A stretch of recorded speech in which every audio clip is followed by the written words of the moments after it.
Hace poco tuve mi última entrevista, fue la segunda a un medio mexicano, a La Lista, y bueno, la verdad es que está planteada en unos términos que recuerdan mucho a uno de los principales vídeos de mi canal, el de Adultos Inconclusos.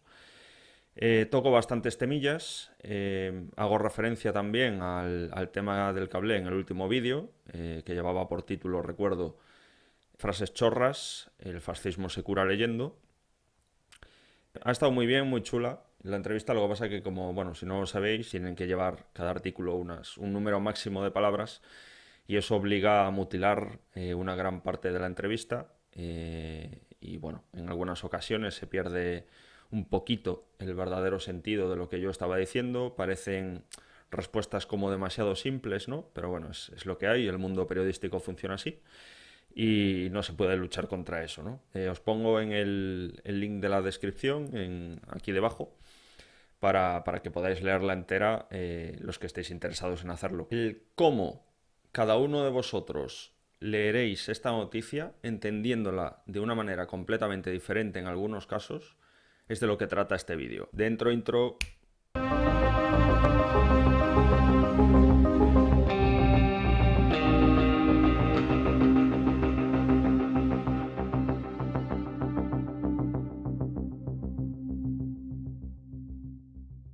Los sesgos los tenemos todos. He hablado mucho de ellos y es imposible entender el tema del radicalismo, del negacionismo, sin comprender esta cuestión, pero ya en un punto donde se han salido completamente de madre, ¿no? En mi caso, y en base a mi experiencia, he de decir que el más común era el de no leer en absoluto cualquier cosa que contradijese las líneas maestras de nuestro discurso, ¿no? Ya sabemos que nos referíamos a todo ese tipo de literatura como la del sistema, ¿no? ¿Esto quiere decir que siempre sea así? No. Aunque mantendré hasta que me vaya a la tumba que Adolf Hitler no se había leído ni por asomo El Capital de Marx, más allá de ediciones completamente manipuladas y sesgadas que habían pasado un poco por sus manos, ¿no? Y muy habituales en aquel entonces. Dado que cada persona es un mundo y los sesgos, por supuesto, que no funcionan de la misma manera y tampoco con la misma intensidad para todos nosotros, es completamente lógico pensar que ha habido muchas personas que sí se han leído dentro de la burbuja obras como El Capital de Marx, los libros de Engels, de Lenin, de Rosa Luxemburgo, etcétera, etcétera, etcétera. No hace mucho tiempo, en el canal de YouTube, en los comentarios, uno de estos campeones del pensamiento me decía: Pues yo me he leído Marx y no he dejado de ser nacionalsocialista. vale, muy bien. Lo primero, dudo que eso sea verdad, lo pongo completamente en duda.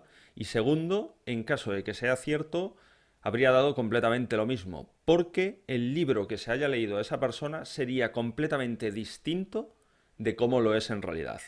Explico este punto. Un seguidor del Barcelona y otro del Madrid ven la misma jugada durante un partido entre sus dos equipos favoritos. Aun siendo exactamente el mismo instante, la mente de uno y la del otro lo percibirán de formas radicalmente diferentes. Y esto hablando de cualquier persona normal y corriente. Ya si nos vamos al nivel de hooligans, pues en realidad, este ejemplo no hay que irse al fútbol ni al tema del hooliganismo para representarlo. Está prácticamente en todas partes. En las redes sociales es así todos los días.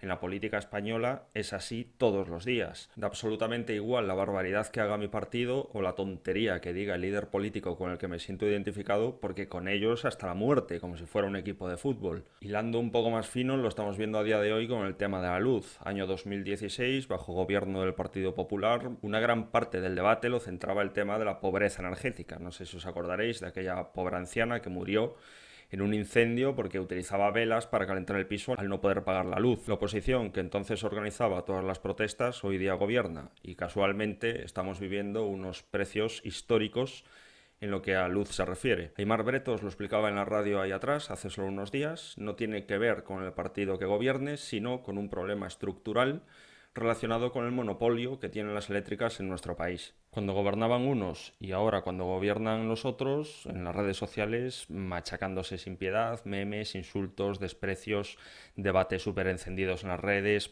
en fin. Estoy seguro de que todas estas cuestiones van a dar para muchos debates en los comentarios de este vídeo, pero no es el eje principal de lo que quiero tratar aquí. La cuestión que me importa es cómo una persona radicalizada, que partamos de la base que no sabe que está radicalizada, no es capaz de percibirse a sí mismo de esa manera, entiende el mismo libro que te has leído tú. De hecho, una de las cosas con las que suelen flipar todos los periodistas que hablan conmigo es cuando les digo que dentro de la burbuja se percibe exactamente al revés, es decir, que sois vosotros, la sociedad, los que os habéis radicalizado al alejaros del sentido común de las cosas, del orden natural, y guiados por toda suerte de ideologías, ya sea el marxismo cultural, ya sea el feminismo, el homosexualismo, etcétera, etcétera, os habéis corrompido y degenerado sin ningún tipo de remedio. De ahí es de donde viene el motivo por esos discursos grandilocuentes, incluso proféticos y llenos de paternalismo que habéis visto en los últimos vídeos.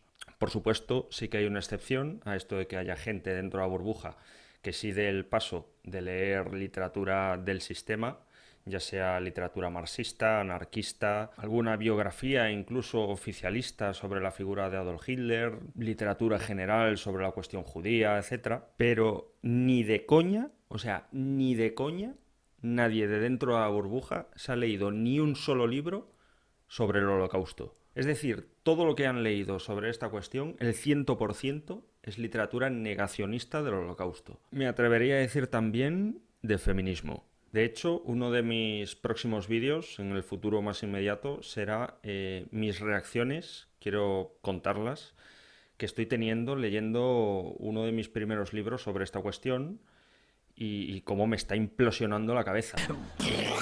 O sea, a día de hoy, año 2021. Yo esto lo viví al principio de todo, en mis propias carnes. Creo que fue mi segundo libro, el segundo libro que cayó en mis manos, cuando estaba empezando el proceso de radicalización, de entrada en la burbuja, de negación de la realidad. Me topé con Odessa. Es una novela, en principio es un libro inofensivo. Odessa se traducía como Organización de Antiguos Afiliados a las SS y narraba pues las peripecias de un periodista, creo recordar, hace 1000 años que me leí este libro, para desmantelar o destapar los lazos a nivel internacional, político, económico de esta organización con muchos de los líderes europeos y de otros países del entorno, ¿no? El libro narra de principio a fin todo tipo de crímenes cometidos por los alemanes en territorio ocupado, pero también en suelo alemán. Pues mi cabeza, todo eso. Esto se debe a que mi inteligencia emocional, mis sentimientos ya estaban vinculados con el propósito político, en este caso, del nacionalsocialismo, pero puede ser con cualquier otra doctrina, ¿no? Constantemente estoy hablando de una reducción hasta lo absurdo, una simplificación mayúscula, y en este caso, la que subyace siempre en el origen de todo es que nosotros siempre somos los buenos y los contrarios son los malos, pero malos absolutos, o sea, gente maligna completamente.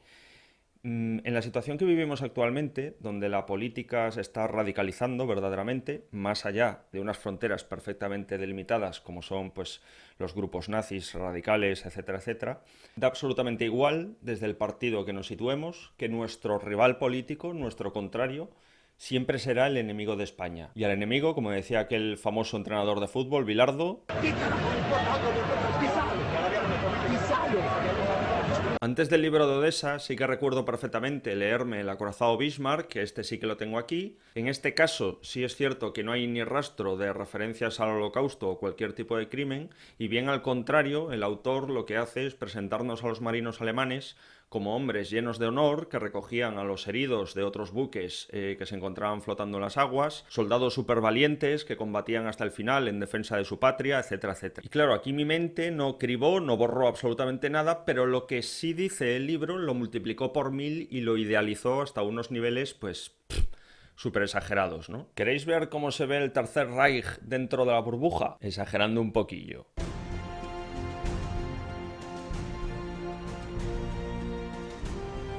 Si este proceso ya se manifiesta en una etapa tan temprana de nuestra formación como seres humanos, como personas, con esa capacidad de transformación tan profunda, imaginaros más adelante, ya con la veintena, cuando caigan en nuestras manos literatura o libros de contenido claramente político, ya ideológico, y ya sobre todo en nuestra edad adulta con bastantes más años, ¿no? En mi proceso puedo hablar perfectamente, como lo estoy haciendo, de estos sesgos o supersesgos, pero también recuerdo perfectamente el efecto brutal y demoledor de la disonancia cognitiva de la que tanto he hablado también a lo largo de los vídeos de este canal.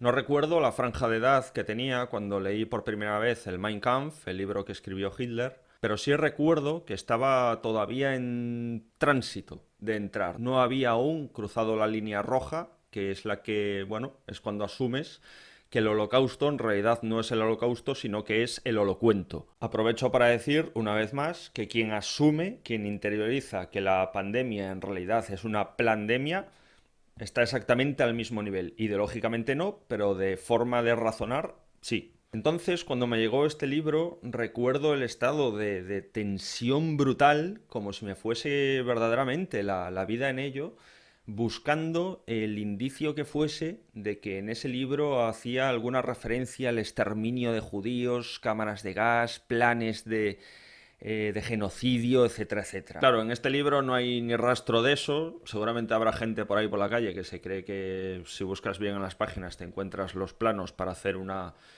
cámara de gas en tu casa. Mucho ojo a los argumentos que utilizan estos grupos. Esta imagen yo ya me la encontré cuando tenía 15 años. Se la siguen encontrando a día de hoy los que ahora tienen 15 años. Y la imagen de arriba la presentan como que las autoridades defienden que esto es una cámara de gas en Auschwitz, ¿no? Algo que sería imposible, pues porque vemos que una puerta de madera con bisagras sería incapaz de contener el gas en su interior, ¿no? Pero ya hemos explicado, ya hemos ido viendo, ya lo desarrollaré con mayor intensidad, que estos grupos lo que tienen es la necesidad vital de creer. Entonces, este tipo de imágenes refuerzan poderosamente este punto.